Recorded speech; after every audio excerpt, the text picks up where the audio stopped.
referees, can I mention that I thought it was very strange that Johnny Murphy's, obviously who's a Limerick man, is refereeing a game that has so much consequence to Limerick just before. And so Cork Clare, if Cork win that game, obviously Limerick can be knocked out of the championship a couple of hours later.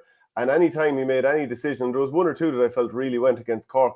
I just think it was strange to put Johnny in that situation. And I'm not saying he did anything untoward, but it's just not a good idea, not a good look, because people put 2 and 2 together straight away. Yeah, just on that, it's a bit like Sean Clear refereeing the 2019 All-Ireland semi-final where Kilkenny were already in the final.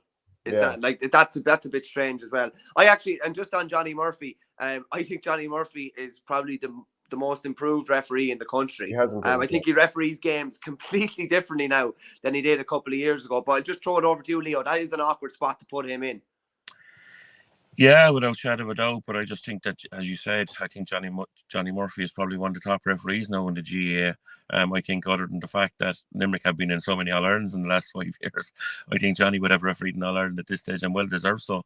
I just think that the guy he's refereing to the letter of the law, which is what he's told to do. And I think he having played the game himself, I think that's a major advantage. I think heavily involved with his own club and stuff like that. But that's Johnny, and it's an awkward situation, no doubt about that. But one of the things that, are there, like, we all know referees. Look, I came from my father refereed 3 All-Irelands, and I certainly know what it's like back in the 70s. And I remember as a young child, like, you'd be going, oh God, you'd hear all these things. Like, there's so much, the media, there's so much coverage of these games, there's so much known about everyone now, that it has taken on a life of its own. But it's one of the situations where I don't blame Johnny Murphy. I blame the people that are appointing these, I'm not pointing the finger at them in it, because ultimately they want the top quality referees refereeing these games. And this is what happens. And hence we're in a situation where we're talking about whether it was right or wrong to have Johnny Murphy in the game. Look, in the perfect scenario, no. But in this situation, Johnny, I thought I watched that as well yesterday. I thought Johnny did a very, very good game. Even though difficult situations, and Ennis being Ennis, it's the crowd are in top, 18,000 baying for your blood. The man are thinking, we're getting to a Munster final, and it certainly takes on a life of its own. And this is what brings the debates. This is what brings the conversations, and it's such is life. But in the perfect scenario, I think it should be looked at, the consequences for referees refereeing these games further down the line, because it's certainly something that ultimately needs to be sorted out. Yeah, Adrian McGrath saying, name the specific decisions that went against Cork, Shane. Well, there was definitely one where Tim O'Mahony, I thought there shouldn't have been a free against him late on. There was a very questionable Ger Millerick against Kelly moment as well. There was a couple more.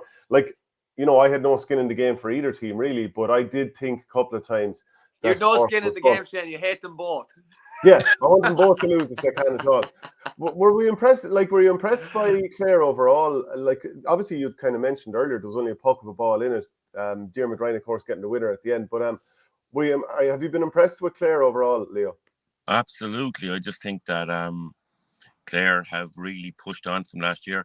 Like, Clare left so much energy in the 2 Limerick matches last year. And literally when they got to Croke Park against Kilkenny, they were very, very flat. Their ability this year to maintain the pace over the 70 minutes, their fitness levels, absolutely superb. Their hurling has really improved. They have a game plan. They've got a lot more out of, like, Tony Kelly is still their marquee player, and he has the ability to win matches on his own. But he's really, as well, there was 2 or 3 balls yesterday came down in what they call the shed, the open stand over on the far side of the field in Ennis. There was 1 or 2 balls yesterday where Tony came down the sideline yesterday. Last year or the year before, Tony would have been going for it and trying to bang those balls over the bar. Yesterday, they went diagonally across the field and working players into it. Like, when you look at it, he's mixing the match, and he's balanced. Brian's balance is good. Cian Galvin, or Conor Galvin. I can't think of which. Ian Galvin. Ian yesterday, like, he started against Limerick, brought on as a sub yesterday. So he's keeping the energy within the thing, and he's keeping the players guessing, even though he's getting a lot out of them. Whether, like as I said, whether it brings on Ian or starts him. Ger Rogers this year, new lease of life. You've Shane Meehan. There was a lot more pressure on Shane Meehan 12 months ago because he was the next big thing to come out of Clare. But yet he's constantly bringing him on as a sub when the game opens up, and that's one of the benefits that Clare have. They really have strengthened their panel as well, and they're hurling more freely. Last year, it was still a little bit of very drop back behind the ball, almost have two sweepers at various stages. They were almost protecting Conor Cleary. Certainly, it's one of the things that, and remind me to bring up an interesting point about the way the two matches were refereed yesterday. But it certainly was an interesting point where they're all seem to be hurling that little bit more freely. And it's something that I think is benefiting Clare. I think the shackles are off them a little bit more. Last year, I think they were too rigid in that they all knew their job. And I certainly think they're beginning to express themselves with their hurling ability, because Clare have as good as hurlers as anyone in this country. But bring up my point. Johnny Murphy yesterday gave Conor Cleary a warning for pulling and dragging off the ball, right? And this is talk about the way the game's refereed, right? And he the second time he went in and booked him, right? You had Dermot Gerard Hegarty, and I'm almost certain was it Dan McCormick, they were rolling around, weren't they? Yeah, rolling around the ground, right? And the game was still going on around them. So you talk about games being refereed one way and games refereed another way, where Johnny went in, pulled Conor Cleary for pulling and dragging, and the stuff going on off the ball, the jersey pulling, and next thing you had two guys running around the ground, trying to no one throwing digs, but literally a wrestling match, and the game was going on around them, and let it go. And we love it though, don't we? We love it. Yeah. This is it. Like there's almost we're all on stage, but there's a sideshow going on here, and we're all pulling and dragging, and the crowd are roaring there for that, and one craft are roaring at that, and the other craft are looking good. Oh, Jesus, that's brilliant! But like, it was just so funny how things happen in the way hurling is refereed and the way the game is played. And as I said briefly back, no one's going out to do anyone. We're all going out trying to gain that extra inch that will get us over the line. And it was just so funny yesterday at one stage. And when you compare the two games. It was premise calls as your basis. This is obviously with regard to Johnny Murphy and refereeing the game between Cork and Clare. How about the shoulder into Shane's back before McCarthy's beautiful point, and Cleary getting pulled for holding while Cahalan was at it as well? Mad point. Well, you might think so, but I was watching the game. As I said, I wasn't favouring one team over the other, really. And I generally don't even pay that much attention to how referees are going in games unless it really kind of sticks out to me. And I just thought, geez, Cork are after having a few harsh calls against them a few times. That was just my thought on it. Barry Nash getting a second yellow was very harsh, says Sean McGrath. Did you think it was very harsh? He went, I don't know, like he went in and was kind of trying to pull the ball off him, and I don't know. There was a couple of calls. Did he push Dan in the head? Like, I mean, he's on the ground. Sure. Push him in the head. I'm not sure. Dan kind of, as he does, put the head down, trying to win a free. I mean, when Dan was on the ground. Yeah, I didn't really see much of a push. It could have been. There was a couple of yellows and various things thrown around for Moughton over the weekend as well. Did Niall Morgan get a black card, I think, for Moughton at the referee in the Tyrone Galway game as well? So there was a good few bits and pieces. I only saw the first half of Cork and Clare because it was down in Wexford Park yesterday, obviously. But like, Cork were playing the game on their terms in the opening quarter, big time, and they were getting direct ball inside, and there was loads of space inside. But Clare kind of just shut up shop, and I know they won by a point, and it was Dermot Ryan's point in the end, but it was probably that kind of second quarter. Was it 162 points, I think, in the second quarter? They're able to keep Cork really, really quiet. That was probably the game-winning burst, and then obviously the goal after half-time as well. Yeah, Adrian Grass says Barry Nash hit McCormick in the head, definite yellow. Detox 101, I heard Waterford are going to stop the bus at the Horse and Jockey and throw Davy off and go out and hurl away. No tactics or tic-tacs. Will they throw a shape next Sunday or not? We actually don't know. We really don't know what to expect from Waterford next week. What team will be picked? What sort of training are they doing? How motivated are they? Are some players like already in Chicago or Boston or whatever, mentally? Yeah, we'll have a fair idea on Thursday, I'd say, because you get a lie of the land, you chat to a few people during the week, you see what they've done, you see what the mood is around, who's, as you said before, like if someone has an injury, they're not going to play realistically. But yet there still is a fair bit to play for the players and definitely for the management as well. Yeah, so Clare won 222 to 318. It was an excellent game, very exciting. One of the things, and I love viewers' points on this, but early on in the game, I thought Patrick Horgan and Seamus Harnedy were really good. But I thought after about 15 minutes or so, and maybe there was some changes from Clare, but I just thought that all of a sudden the pace of Adam Hogan and Rory Hayes, they started winning every ball out in front. And I think we can all understand why you wouldn't take Patrick Horgan off, even though he wasn't playing particularly well. But leaving both him and Seamus Harnedy and Lohan on for quite as long as they did, I thought that was strange when they have that quality on the bench. And particularly, I thought, like, maybe leave Declan Dalton on. Maybe he wasn't setting the world absolutely alight, but he's younger and fresher. Maybe throw him in the square and maybe, substitute Harnedy in that particular game. And look, I think Harnedy's class, but it just wasn't happening for him at all.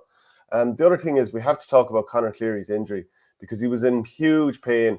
Derek Lynch from Clare FM was tweeting, word coming through that Conor Cleary suffered a shoulder dislocation today.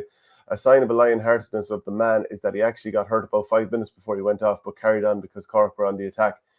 He is going to be a huge loss. Like last year, you saw what happened. The team fell apart when John Conlon wasn't there against Kilkenny. Now, obviously, Clare finished out the game and won it, brought on Shane Amori. But he is a huge loss because he's quietly been the rock of that defence.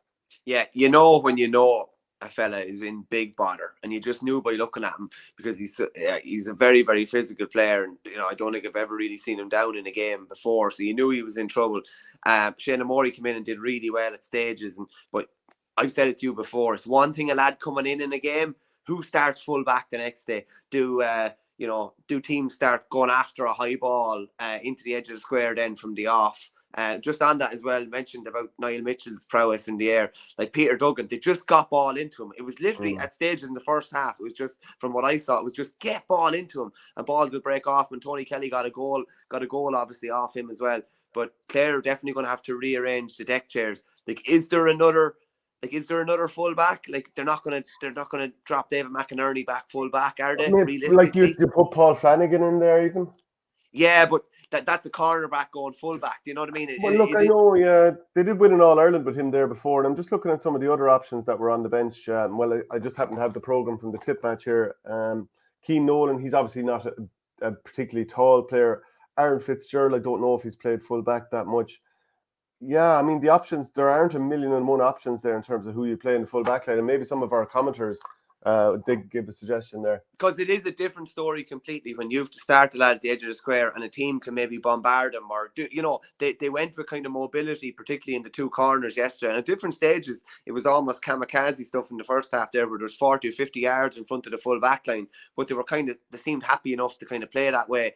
But it could be a different kettle of fish completely with, high ball to an edge of the square. If it was Tip in a Munster final, maybe Tip would put Garrod O'Connor into the edge of the square, or you just don't know, or maybe they put Seamus Callan into the edge of the square as well. But it's definitely going to cause Brian Lohan a serious headache. He was obviously one of the greatest fullbacks of all time. Conor Cleary has basically been there since he took over, and now he's going to have to find someone else. Hopefully Conor can be back towards the tail end of the championship, but looked as serious as Derek suggested there. Yeah, it'd be very difficult to imagine he'd be back for the championship this year. Do you know what really stuck out to me was early on in the game, I thought Cork are playing well here. They're taking that extra pass. They're not just panicking on the ball. And Conor Cahalane, his finish for his goal in the first half, I thought was really good. He took it all the way in and made sure that there was no chance for Eva Quilligan. And I was thinking that the last time he played here was in the club for St. Finbarrs last year when he got a red card, which was totally harsh. So I thought that was quite a good moment for him. But then I suppose later in the half, he got blocked down twice in areas where he should have known that the block was coming, planting the feet, but like a good player. I just thought the Patrick Horgan performance was, he started off well, got a nice point, did work his socks off, don't get me wrong, and chased hard. But, being outpaced by some of those inside defenders for Clare, it's no disgrace in that. But his penalty, much like Jack O'Connor's penalty for Wexford, what's going on with penalty takers? His penalty was, I've never seen him strike a ball as poorly until the shot for his goal. I don't think he placed it I just think he mishit it and it went in. I could be wrong, but I just felt he was a little bit off colour. And then now the quick turnaround to the Limerick game as well. It's a big ask for a player who's on the road that long. Yeah, no, it definitely is. I think we'll probably chat about Darren Gleason's comments later, where he said they were trying to microwave hurling, wasn't it? That what he said? Like, it does get more difficult. But like especially for older players. But I think Cork could be happy enough in general getting Limerick a week after that bruising encounter against Tip. And it's just like Cork have only lost one game in the championship this year. I would say they lost with a fair bit of merit as well. And they have shown glimpses of things being a little bit different under Pat Ryan. Now, if they really want to rubber stamp that, they'll get a result against Limerick next Sunday.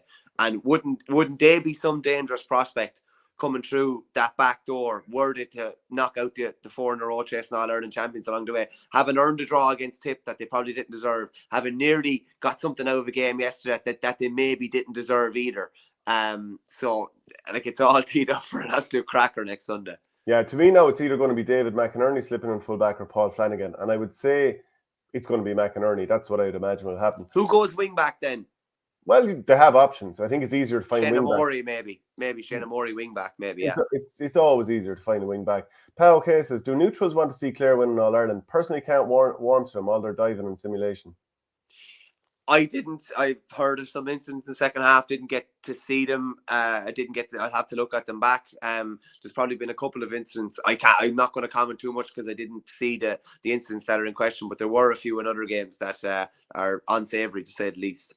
Jeez, Eibhear Quilligan had a couple of nervy moments again. Like, so there was that high ball in. I think Conor Lohan hit a shot that dropped short in the second half, and Seamus Harnedy got a flick and it went just wide. I mean, I think we all thought for the world that this ball is going into the back of the net, and I couldn't understand Quilligan waiting on the line and standing for the ball to drop to him. It was never going to get that far unless the defender. I mean, you probably blame the defender as well, not holding the man out, but it just seemed like, that was a nervy moment. And then, of course, the Horgan goal as well. If you go through their games, they've been leaking goals, haven't they? Yeah, no, they have, in fairness. Yeah, they have, in fairness. There's just a couple of good comments in there. Someone said about, was Gerard Hegarty's goal chance. I genuinely don't even know if he was going for a goal. I just think he could maybe have said it. Was he really? I think he was thinking, I'm going to stitch this into the top corner. The power of the shot he had against Kilkenny the previous. Yeah, to me, he was going for a goal. Yeah. Jeez, that was so far out to be taking a shot from. I'm amazed that he just didn't tap it over and get his confidence in. He was probably pulled off not that long after that. But Jesus, there's so many incidents between those two games alone, wasn't there? It was just proper high octane Munster championship. I was watching the closing minutes of Tip and Limerick in Wexford Park, and I could feel what was going on in Temple Stadium, and God only knows how many 100 miles away. Yeah, and the atmosphere was absolutely class in Thurles. No, really enjoyed it now, I have to say. Just a couple of more points about the Cork-Clare game. I thought Cork competed very hard. I think they had one more positive turnovers in the first half. They created lots of chances. Obviously, they were down by 5 at half-time, but they were struggling with the running power of Ryan Taylor, Aidan McCarthy, Shane O'Donnell. Like, O'Donnell has been just unbelievable. Mark Rodgers and Peter Duggan, like, it didn't fully happen for Rodgers, but at times he won some nice ball. There was one ball that was arrowed up the field, and he just did a sort of like a beautiful touch and set up possibly Peter Duggan for a score. No, actually, Tony Kelly, who'd had 1-4 in the first half, but he actually missed a shot from about 30 yards out, which is incredible. But his goal where he got the little flick, obviously long ball in, broke down, little scoop and finished. Just glorious stuff to watch. Class, yeah. Do you know something you mentioned with Tony Kelly's miss, and even thinking of Graham Mulcahy's miss at the end as well? There's something about mistakes that just make games more interesting. It's like a game of snooker. Like, seeing century breaks is brilliant, but the nervousness and the tension of people not cracking under pressure, but missing shots that they'd normally score in their sleep. That's the drama and the nerves and excitement that we love. And yeah, it was definitely in abundance in those two games yesterday.